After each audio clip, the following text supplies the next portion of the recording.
அதாவது பொன்விழாவை நாடி சென்று கொண்டிருக்கும் அவர்களுக்கும் அவருடைய சேவை நீடூடி வளர வேண்டும். ஏழை எளியவர்களுக்காக வேண்டி மின் வந்து செய்கின்ற ஒரு காரியம். பல கோடி ரூபாய் வைத்திருப்பார்கள், ஆனால் அவர்களை மனதில் இந்த சேவை மாதிரி செய்வதற்கு எண்ணங்கள் வருவதென்றில்லை. அவரை பார்க்கும் பொழுது நாம் செய்யும் ஒரு தொண்டு நமக்கல்ல பிறருக்காக செய்ய வேண்டும் என்பது ஒரு நோக்கம். அவருடைய வாழ்க்கையில் அவருடைய ஸ்தானம் சரியான முறையில் சென்று கொண்டு வாழ வேண்டும், பிறருக்கு நாம் உதவி செய்ய வேண்டும் ஒரு நோக்கம். எல்லோருக்கும் எல்லாம் மனதில் தோன்றுவதில்லை. மனிதன் 150 வருடம் வாழப்போவது கிடையாது, குறுகிய காலம்.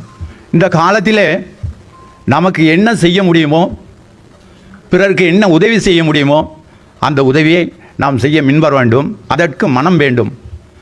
இந்த எண்ணங்கள் இல்லை என்றால் நாம் செய்வது கடினம்.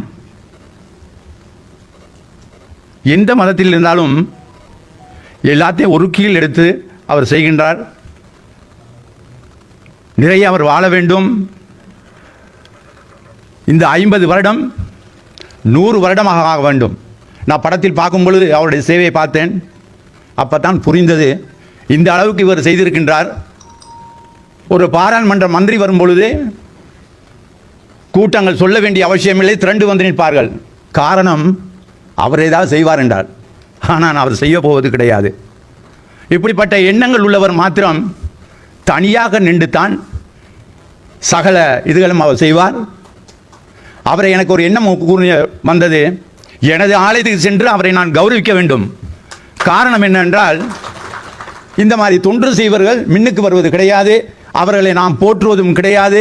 அவர்கள் ஒரு மூலையில் இருந்து தான் இந்த தொண்டுகளை விளம்பரம் இல்லாமல் செய்து கொண்டிருக்கின்றார். இந்த உலகத்தில் எடுக்கும் பொழுது இந்த மாதிரி ஆன்மான் எடுத்தால் ஆக குறைந்து ஒரு 10-15 பேர் தான் இருப்பார்கள்.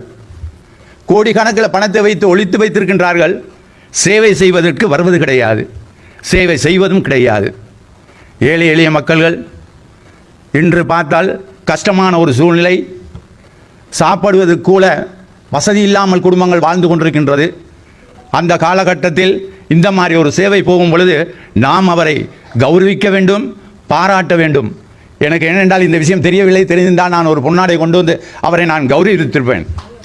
ஏனென்றால் இப்படிப்பட்ட ஒரு ஆண்மகன், அவருடைய முகத்தை பார்க்கும் பொழுது குழந்தையின் முகம்தான் தெரிகின்றது, ஆண்மை தெரியவில்லை. நாம் ஒரு இதை செய்கின்றோம், ஆணவம் என்பது அவர் முகத்திலே கிடையாது. இளமையான தோற்றத்தில் இருக்கின்றார். வயதை பார்த்தால் 70 மேலே வந்திருக்கலாம் எனது நோக்கம். ஆனால் 100 வயதை அவர் வாழ வேண்டும், அவர் இருக்க வேண்டும், இன்னும் சேவை செய்ய வேண்டும். அந்த நோக்கத்துக்கு நாம் அவருக்கு ஒத்துழைப்பு கொடுத்தால்தான் அவரும் இந்த விஷயங்களை செய்து போவார். நாம் பொறாமைப்படக்கூடாது, அவருடைய பணம் கூட இருக்குது, இது அப்படி செய்து கொண்டு போகிறோம். அதுக்கும் எண்ணங்கள் வர வேண்டும். எண்ணங்கள் வந்தால்தான் இந்த சேவையை நம்ம செய்கின்றோம்.